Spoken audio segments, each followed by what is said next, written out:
ॐ अज्ञानतिमिरान्धस्य ज्ञानाञ्जनशलाकया चक्षुर्मीलितं येन तस्मै श्रीगुरवे नमः। नमो ॐ विष्णुपादाय कृष्णप्रेष्ठाय भूतले श्रीमते भक्तिवेदान्ता स्वामिनिति नामिने। नमस्ते सरस्वती देवे गौरवाणी प्रचारिणे निर्विशेषा शून्यवादी पाश्चात्य देशतारिणे।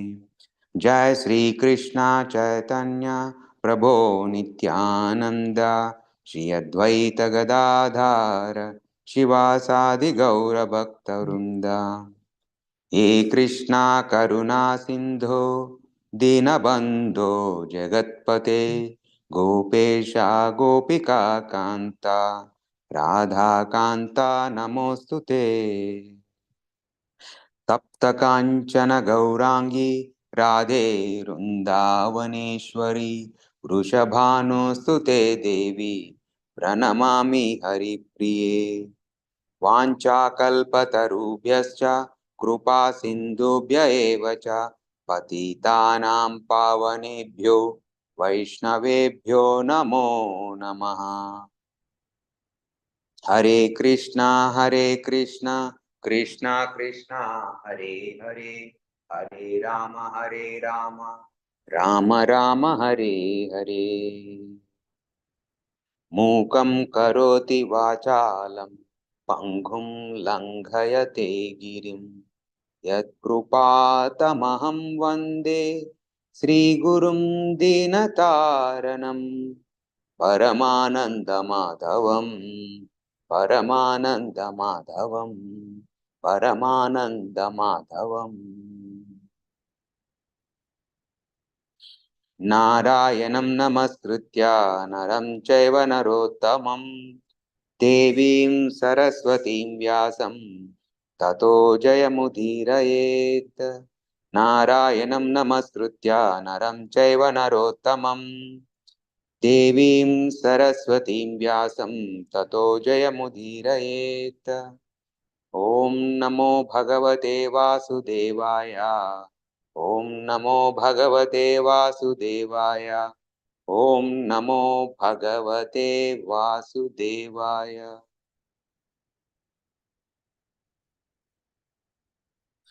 ग्रंथरा श्रीमद् भागवतम की जय। हरे Krishna. Thank you very much for joining today's Bhagavatam reading.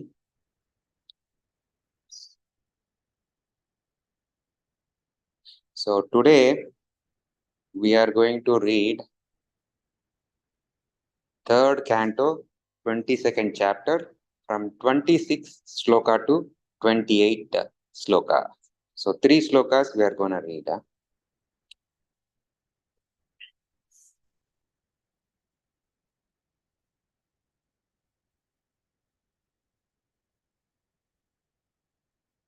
Hare Krishna, are you able to hear me?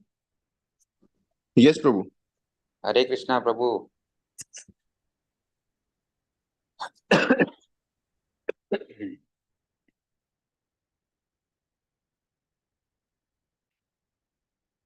Okay, so 26 to 27.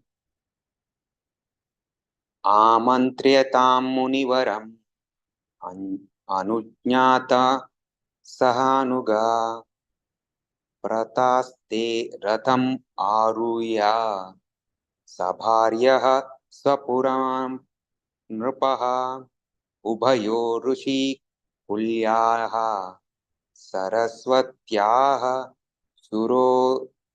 सुरोदसोः ऋषीणाम् उपासान्तानां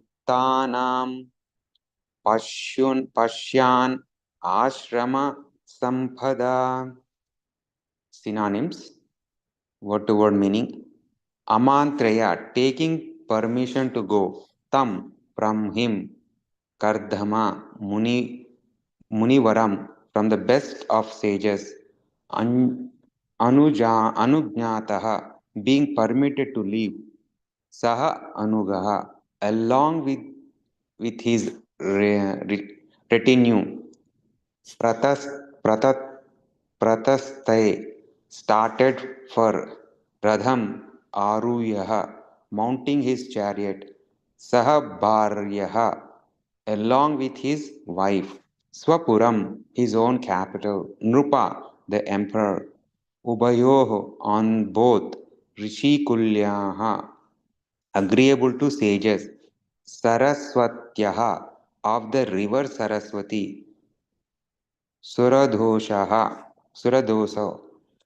charming banks, Rishinam of the great sages, Upasnatanam, tranquil, Pashyan, seeing, Ashrama Sampada, the prosperity of the beautiful hermitage. Purport by His Divine Grace Srila Prabhupada. Translation. After asking and obtaining the great sage's permission to leave, the monarch mounted his chariot with his wife and started for his capital, followed by his retinue. Along the way, he saw the prosperity of the tranquil seers, beautiful hermitages on both the charming banks of the Saraswati, the river so agreeable to saintly persons. Purport by His Divine Grace Srila Prabhupada ki Jai.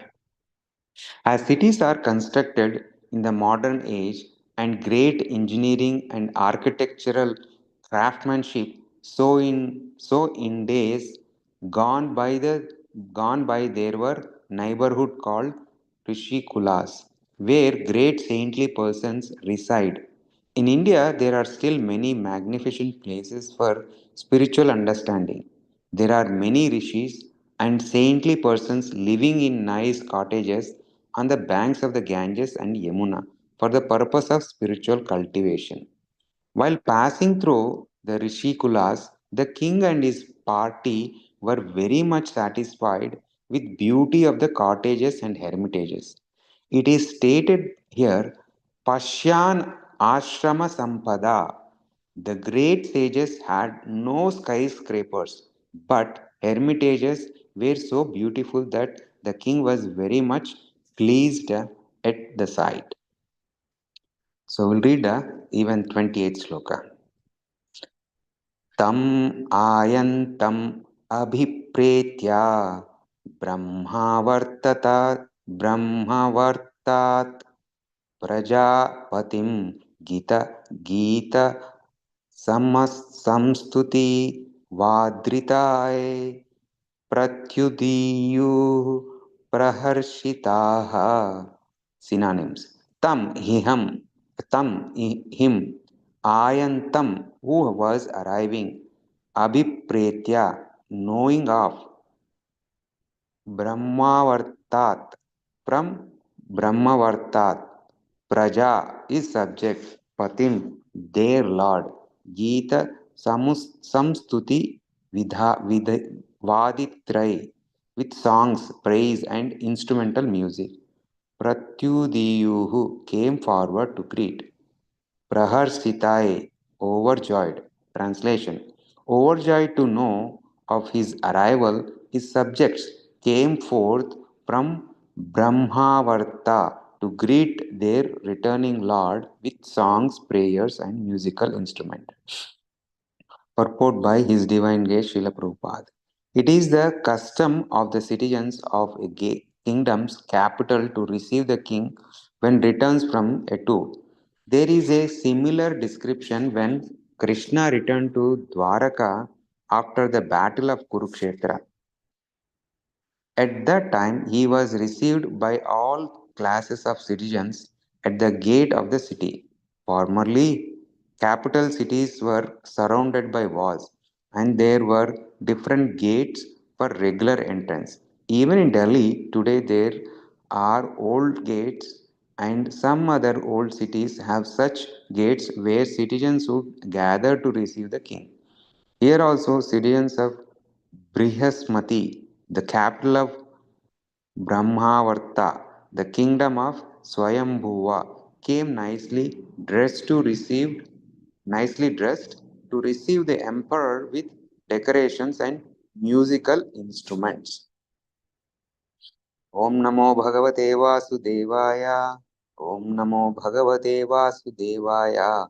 Om Namo Bhagavate Vasudevaya. Hare Krishna. Thank you for joining the call for reading the Srimad Bhagavatam. So today we read shlokas from 26 through 28. So in the first two shlokas, it is described that when the king is he boarded the chariot and he was traveling. On the way, it is described the scene. The scene is driving on the banks of the Saraswati River, and then he saw beautiful nature.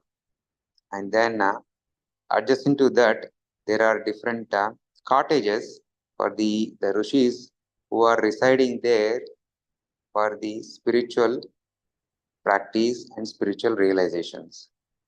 So Prabhupada here compares and then uh, describes how in the modern world now we are so much, especially in the urban cities, and what to speak these days cities, even so-called the second tier cities also becoming very congested with the buildings, and uh, and the Western world is always, especially from third world countries or other countries like in India, let's say, people are so amazed seeing the pictures of the US cities, the skyscrapers, and they have this imagination that even like 25 years back when I was coming, I thought everywhere will be like that. So we are so much attracted to these skyscrapers. So, but one thing, it's not fault finding, but one thing we all experience when we are closer to the nature, then we are very tranquil. We are at peace.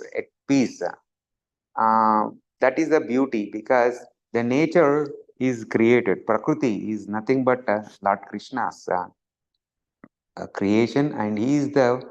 So when we are closer to the originality of these creation, we feel that tranquility, peacefulness, and then we appreciate how much beautifully the Lord has created this material world.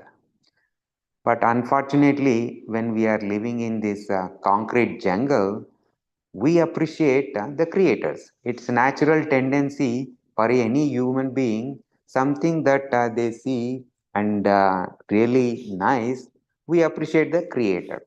So when we are living in this so-called concrete jungle, where the human beings have erected these gigantic skyscrapers, we naturally tend to appreciate the architectural beauty, the minds behind all these skyscrapers. So our appreciation becomes more and more enhanced for these creators. So the same goes. It's a principle is same. Anywhere, wherever you see anything that's beautiful, you appreciate the creator. So by living in this concrete jungle, we are so much appreciative of these creations by the so-called mankind. So there is nothing wrong, and obviously it's amazing that right we see 100, I think probably the tallest maybe 120 or something. We are in Chicago. In Chicago also we see the Sears Tower, and then now it is called Wills Tower. So when I first time saw, I really appreciate because it's not an easy task. It's very gigantic. So we naturally appreciate. So the point what we are trying to, Srila Prabhupada is trying to make is when we are at the nature, so when even sometimes we take breaks and go farther outside of the city, when we go into the nature, the gigantic mountains, rivers, the beautiful trees with so many varieties of colors, especially in the fall, when we go these remote places where there lot of trees with different colors, especially we used to go, we usually every year we go to this Door County in Wisconsin. When you go there, you are so much at peace. There is no rush, and when you look at, you will really appreciate who is this the creator, right? The creator, and particularly we the mountains, rivers. When you look at, you appreciate, oh Lord, how your creation is so beautiful. So the more and more we are closer to the original aspect of this material creation, we will be in remembrance of the Krishna. So Krishna is saying, right, in Bhagavad Gita, Satatam Smarami. He says, always remember me. So when we are living in this concrete jungle, how can we remember? I mean, we are so many gadgets, even these days, the digital revolution. Look at that. I mean, 20 years back, I never thought the whole world will be in my hand, which in movies we'll see all these with so many things happening with their gestures. But now, reality, look at with cell phone, pretty much you can live, you can connect with the rest of the world. You can call the people, you can serve the people, you can take care of your bank transactions, whatnot. In fact, I mean, like 5 years before the COVID, the Zoom calls were not that prominent. But with the COVID, even all the work culture also changed, right? So I remember like this is when I think 2010, when the work from home concept, it was there all along, but that's the one where I was working, they were promoting maybe one day in a week. Then the HR people wanted to make sure that my work environment, or especially where I am taking calls, where I am conducting my work from home, they want pictures. That was the first phase of the encouraging the people. So why they want to do that? They want to make sure that we have a proper environment to take the needed business. Because let's say from kitchen table, I'm just throwing kitchen table, you are taking care of everything. There is happening everything. So they don't want to have any interruptions for the supporting the business. So that was a whole mindset, nothing intruding in our personal life. But fast forward now, after COVID, pretty much um, it has become a norm that working from home is no longer is considered as a privilege. In fact, it has become a mainstream activity. So similarly, there is so much advancements are going in this material world, and it's not a criticism that um, there is no advantage.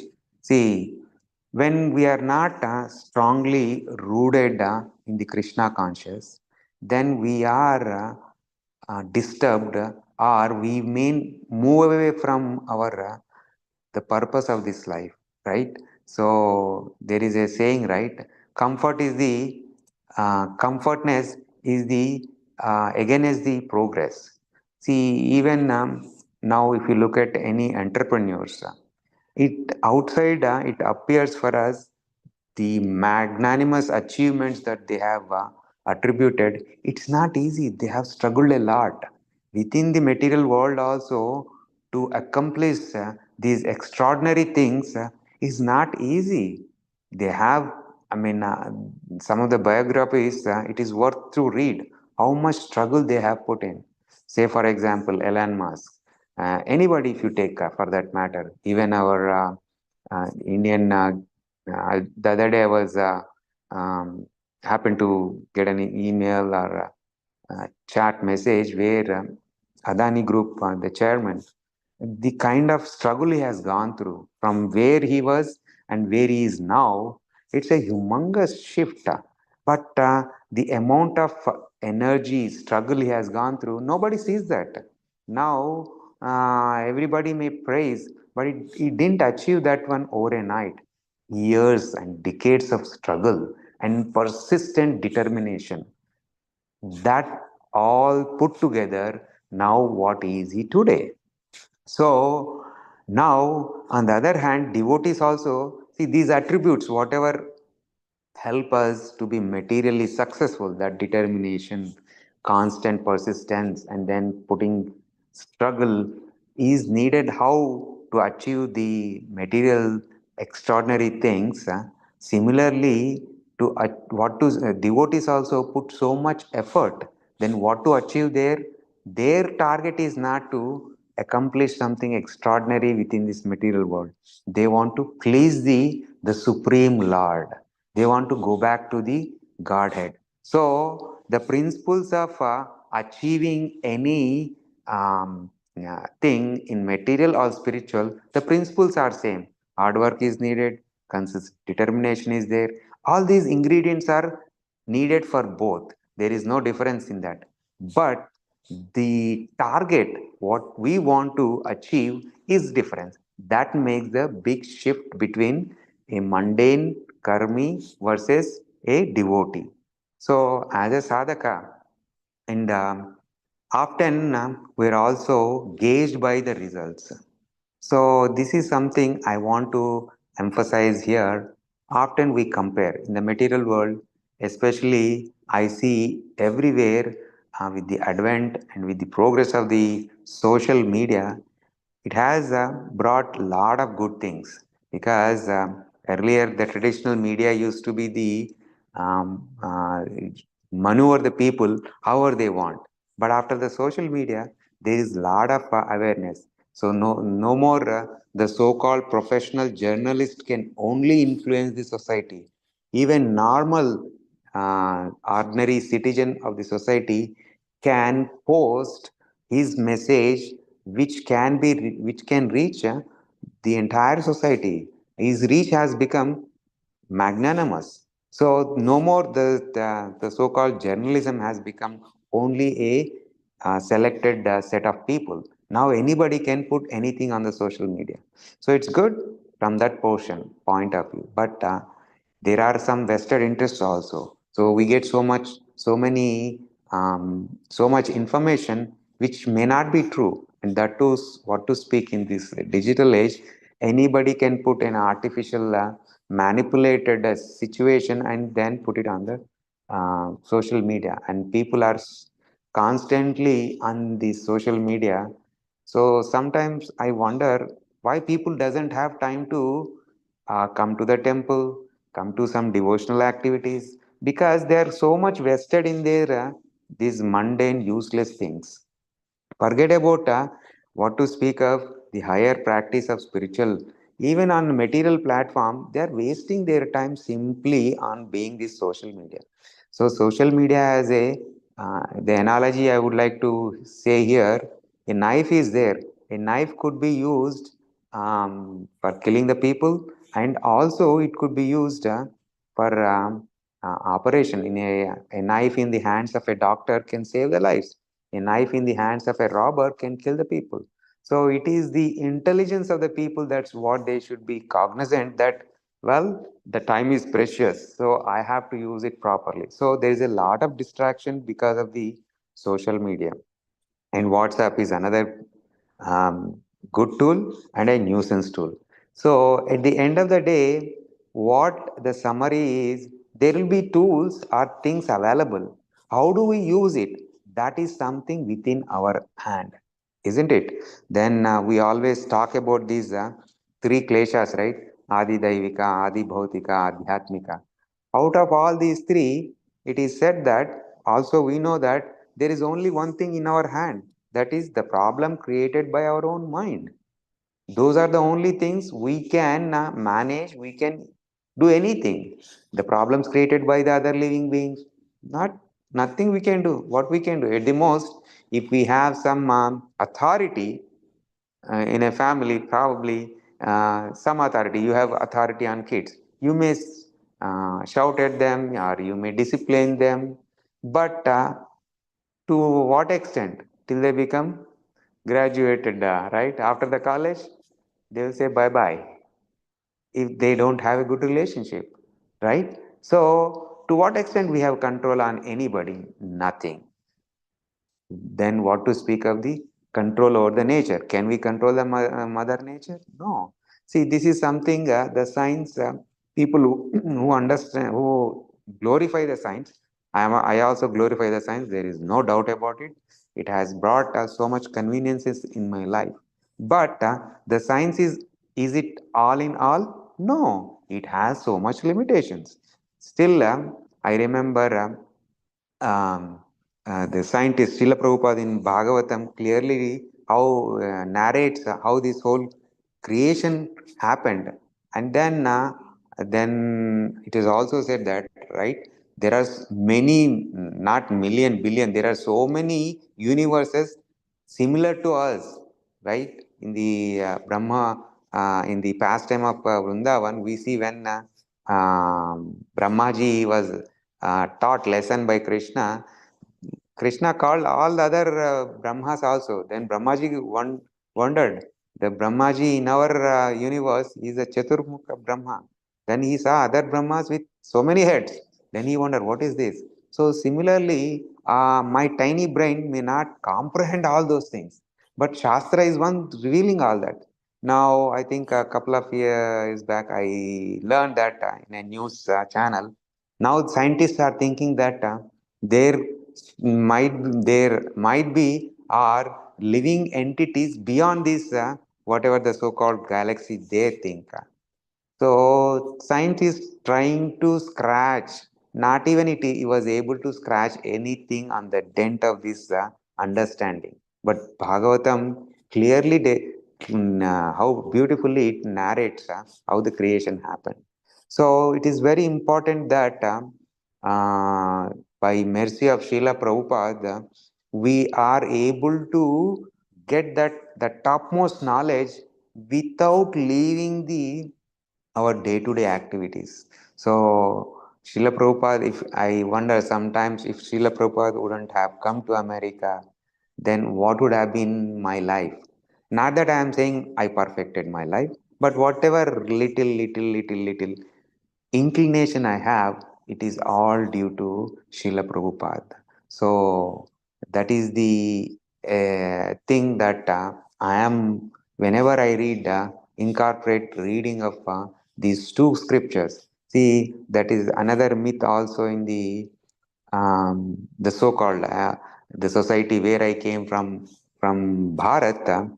There is lot of rituals. The bhava is not there. See, that is the most uh, uh, shift or thing I have seen difference between the other temples and the temples that Srila Prabhupada has created, and then whenever we come to any ISKCON temples, maybe there are some other temples. I am not saying only ISKCON temples. ISKCON temple is one of the organization in the forefront in promoting the Krishna conscious and giving this knowledge. So our temples are not just temples.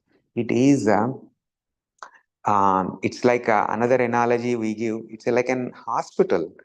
I come here with a disease of material, attachment to the material. So when I come here, at least that awareness are given. The devotees are constantly they are preaching. It's a preaching organization. So I remember this was I think in 2000. 5 when we were blessed with our first child. Then at that time we used to go to a gynecologist, and she is very popular in the suburbs, and she is a very good reputation. So we were there, and then I took that time only. I got some introduction into Krishna conscious and with ISKCON organization. So I was so energetic, enthusiast. So I took some books and I was giving it to her. Then she said, "No, no, no. I know. I have these books." And she recollected her memory, and she said, "Yeah, we used to go to this Kishori temple, and then it was very nice. But then one thing she said, which struck me till date." She said, "Yeah, you guys are so persistent uh, to take these books and to do all this."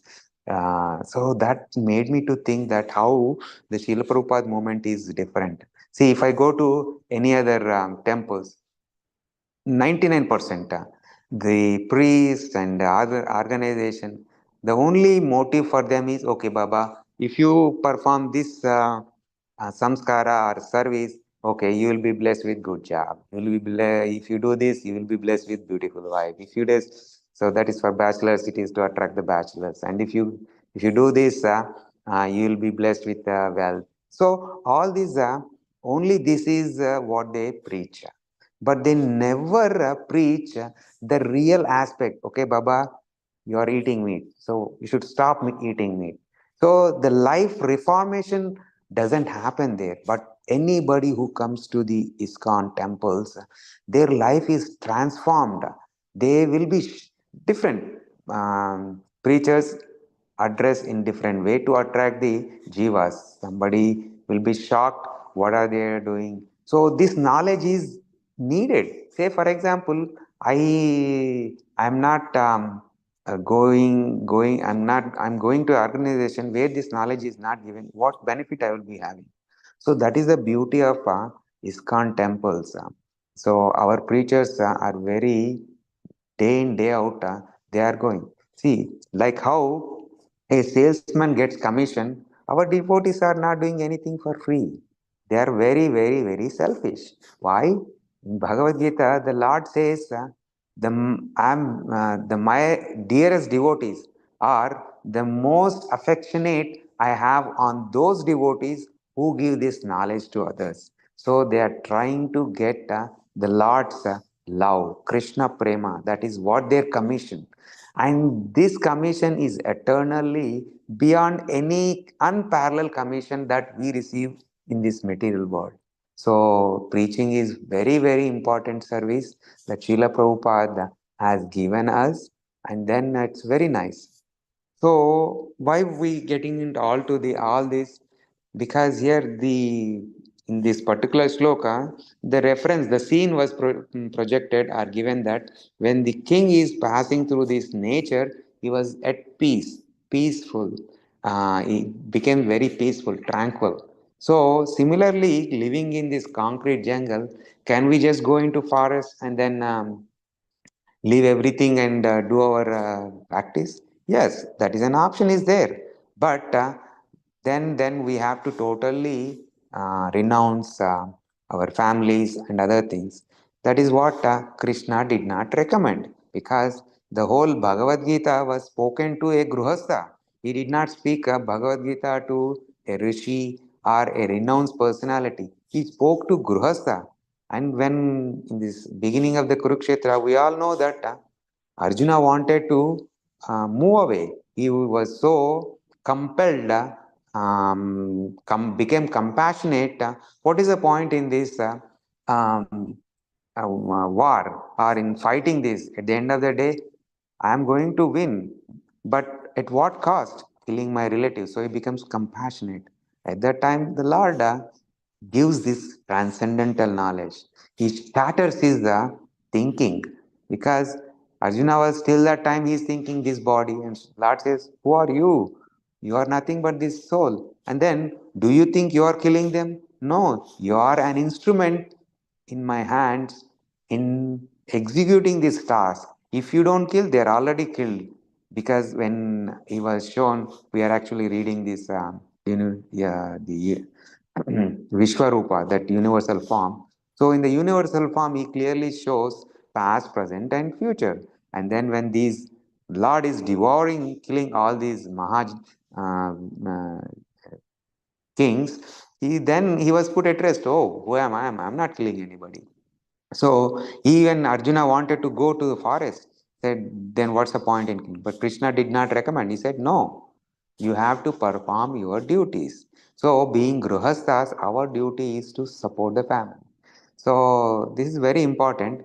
And another thing also, I want to bring, because living this modern among these skyscrapers and the modern advancement, the only hope for us to feel that peace when we are with the nature is by reading the Bhagavatam.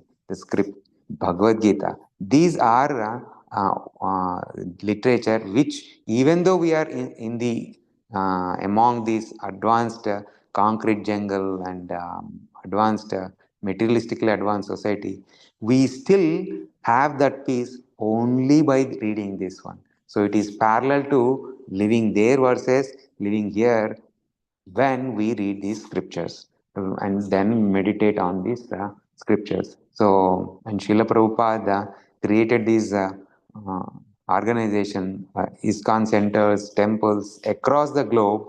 These are like oasis for us. In a desert, oasis is the, what is the importance or the boon having a oasis in deserts is like anything, right? That saves the life. Similarly, this organization is saving the lives from the disease of material attachments and helping us to realize, and not only helping, but the tools that to perfect our life also Srila Prabhupada has given. So Srila Prabhupada in one sense given us everything, the tools, the organization, the practice, what to do, everything. There is nothing need to be taken away. There is nothing need to be added. All we have to do is just follow Srila Prabhupada instructions and his books. So this is what I just thought to share my thoughts on this particular text. Then let's go to 28. Let's see what is Srila Prabhupada saying there. Yeah, so this is another thing. Srila Prabhupada is highlighting, of course, in the text sloka, it is said that the king Manu was received with all by all the citizens with well dressed, with songs and prayers.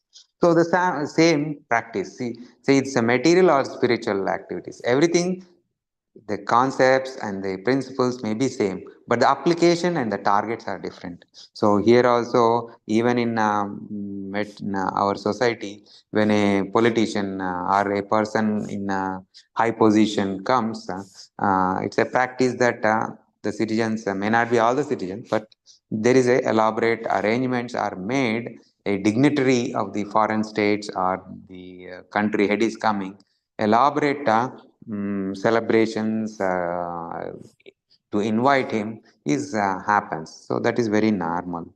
Now, but devotees also observe the same etiquette when they are inviting and when a devotee is coming to their homes or anywhere, with appropriately invite them. That is a decorum, right? It's not materialistically, but out of love, their expression.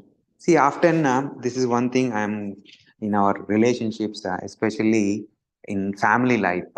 This is happens. I mean, earlier, before the Nectar of Instruction book I read, before that, I used to feel that what is the point in the gift exchange used to be for me very annoying because I said, what's the point in exchanging? But when I read the Nectar of Instructions, where Rupa Goswami is saying giving and taking uh, these gifts is one of the part of the practice recommended in the spiritual and transcendental relationships also, right? Because that is a gesture. So we are jivas. So this exchange is a token of our appreciation. So it's not that how what is the value of that gift. It's how what you are expressing through the physical things to the other people. So gift exchange is also. Then onwards, I change my mindset. Now, fast forward.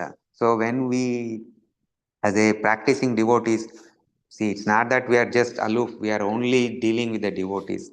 We deal with our co-workers, we deal with our neighbors. They may not be practicing, but at the same time, this is something I want highlight here. See, we don't want to be in a bubble. We have to be in the regular mainstream. But what is the best preaching? preaching through your own actions. So our neighbors are there. They invite us, we just go. But how through our actions, when it is preached, that is more effective rather than with the words. I believe this is I forgot that Prabhu's name. So he mentioned that he was he was working for Ford at that time, and that Prabhu mentioned that of course, especially he was in a management position. So often we think in non management positions, oh, what these guys do, these guys only talk. But when you are in that position, you will understand. I see myself when I was in non management versus in management positions. The management positions will always very challenging.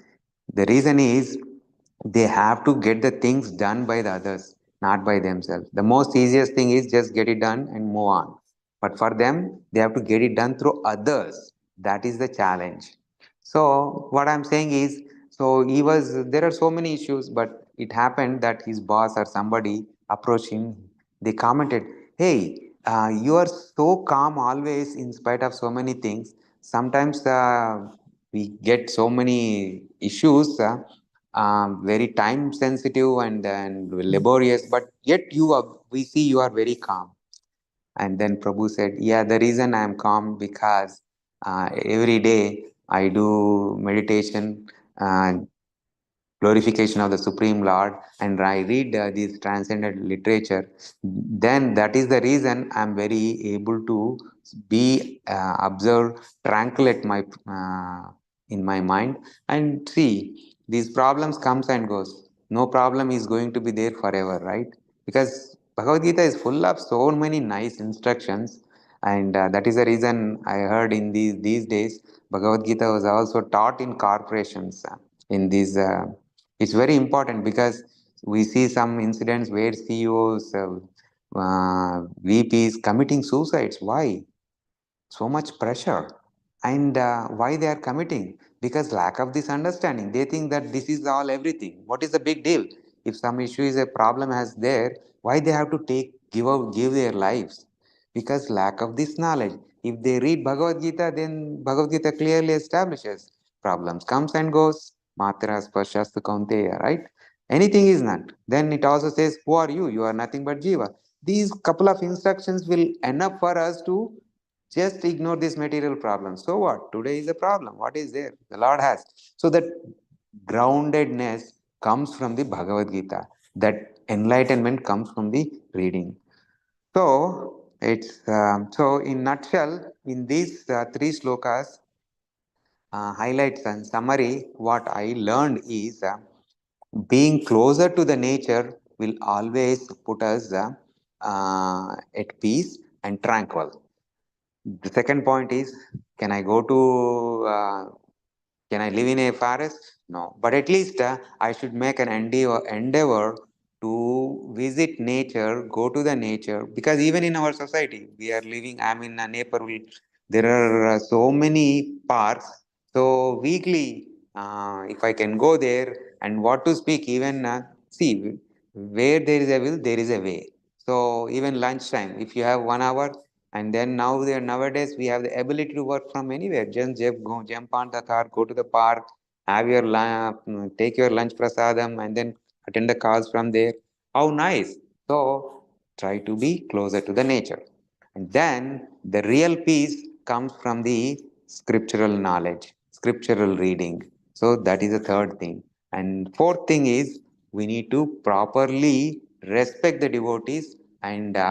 When we should it's so another thing is in my opinion a devotee is a devotee whoever is practicing. I don't distinguish senior junior or anything, that their committed devotion what makes the attraction from me for me. So I should make a point that I should properly offer my obeisances and etiquette to provide a very inviting gesture whenever I come across the devotees. So these are the four things. Oh, that's what I learned from these three slokas. Okay, Prabhus, and I think 8:15. So I will end my Twachala, and then if there are any comments, anything, please feel free to share.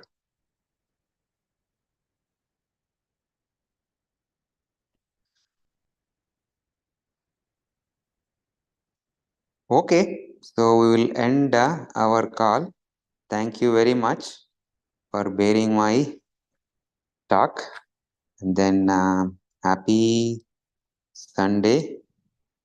See you soon. Okay, Prabhu. Hare Krishna.